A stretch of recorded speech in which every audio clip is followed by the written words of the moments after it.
There's never going to be another big MMO. You are a different person. That is fundamentally the reason why a game that you played in the past and holds a lot of meaning to you now cannot be replicated. Think about it with me, okay? Think about it. When you were younger or when you got introduced to those games, everything was different. First things first, your choice of games. If you bought a game, you were kind of stuck with that game. You didn't have a trillion different choices to try. And even if you did, let's be honest, download things back in 2000s or even earlier, God's forbid, it would take a really long time. So you're kind of, to a certain extent, stuck with what you picked. I also think that we approached games in a way that was a lot more charitable. Let's say it like that. You would try to play a game on its own terms. You wouldn't really be analyzing a game and going all, actually, if this skill does 2 more damage, it would be more balanced because of the other class. And I know, trust me, if you know me, you know, I'm like this with Dark and Darker. Every time I play that game, I'm picking it apart and saying 3,000 different things that would make the game better. But I actually think that makes my experience with Dark and Darker worse. I wish I could just play Dark and Darker and be happy with what the game gives me. And maybe we kind of need that to enjoy an MMO in the way that we used to. Think about the past. Think about you as a kid. When you played those games, were you as critical? Or would you just accept the way that things were? How novel were things to you back then? Talking to people from other countries, making friends from different time zones, different cultures, even different languages. I know many people, myself included, where language learning and training kind of was allowed, or better yet, the possibility of doing that, practicing, training, was given to us by those games. So, what I'm trying to say is that I don't really think we approach games in the same way that we did in the past.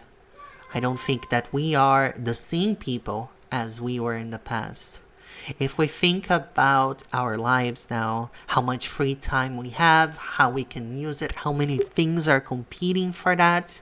Nowadays we have so many choices of so many different games to play. They all seem a little MMO-like. They all have some kind, not all of course, but a lot of them have some kind of permanence, account, currency, weekly challenges, daily challenges. Like a lot of different games got the persistent world, quote unquote, without the world part, but the persistence, you know what I mean. That got taken to different games. So nowadays, when you play an MMO, you are actually losing progress, time, and development in other games. And I don't think that was a question when we think about the early 2000s or before that. MMOs used to be the only kind of virtual gaming experience that was a little bit like that, you know? Games had a beginning, a middle, and an end. Unless you're talking about a very, we can find examples where that doesn't really apply, but I'm speaking generally here.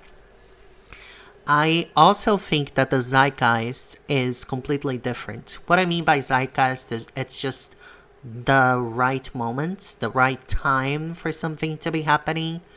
The Zeitgeist back then, in early 2000s or even earlier in other countries like Korea, it happened because of some very specific reasons within the countries and the places and just the gaming environment globally.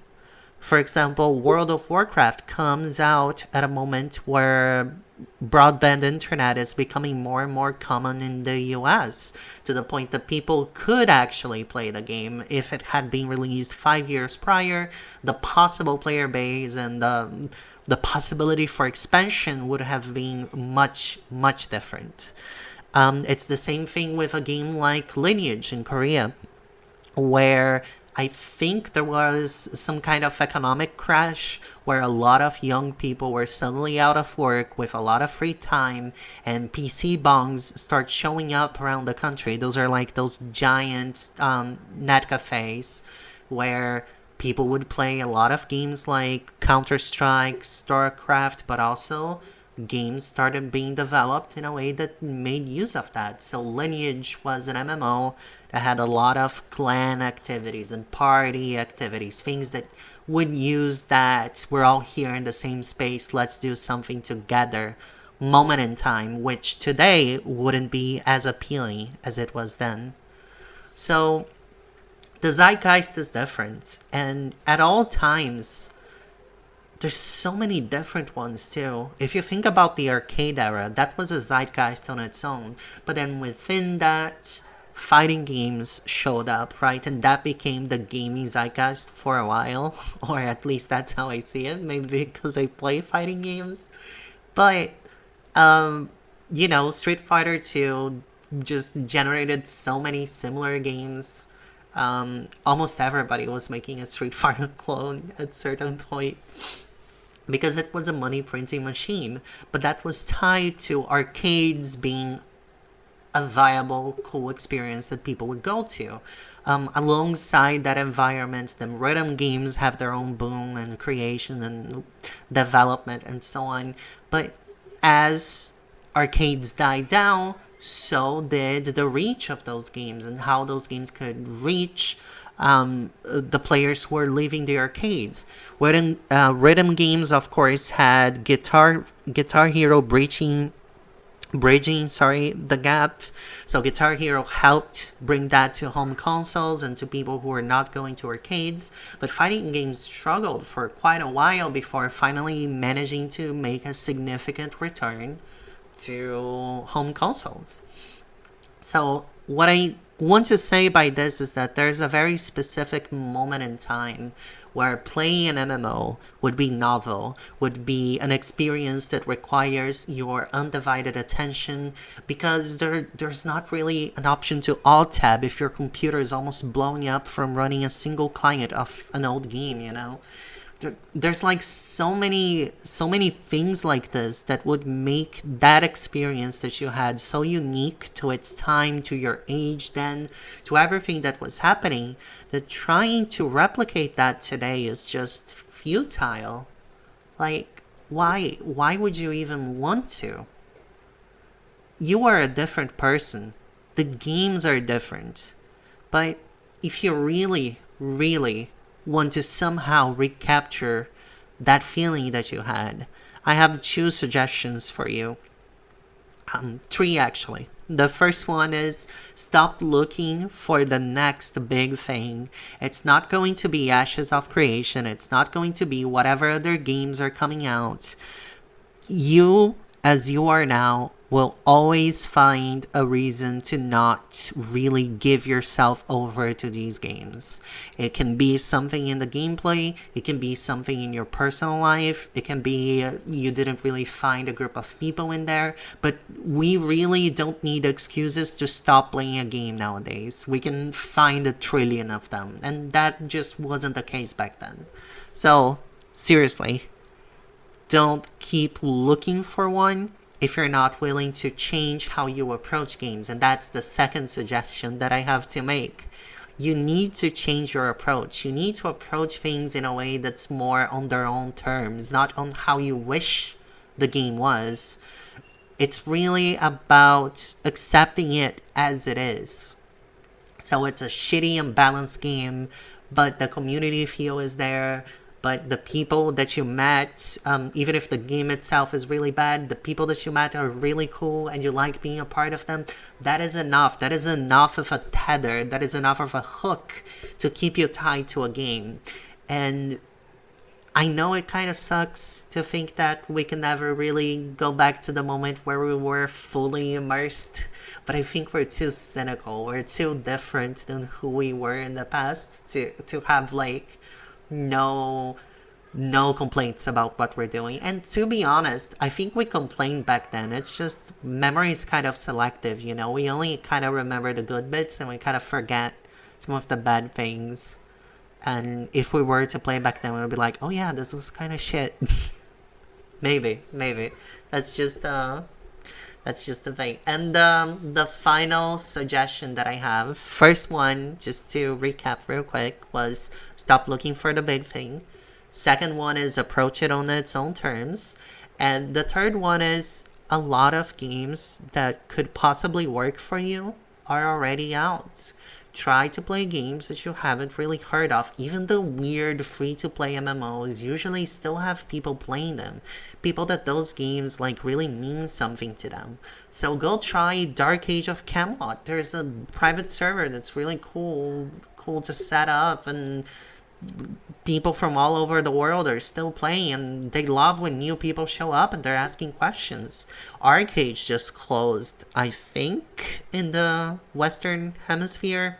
I'm not entirely sure, but there is Arcade Classic and other Arcade private servers that you can play, and my experience when trying those games was extremely positive, with people helping, answering questions. People are usually very happy to see a newcomer come to their games.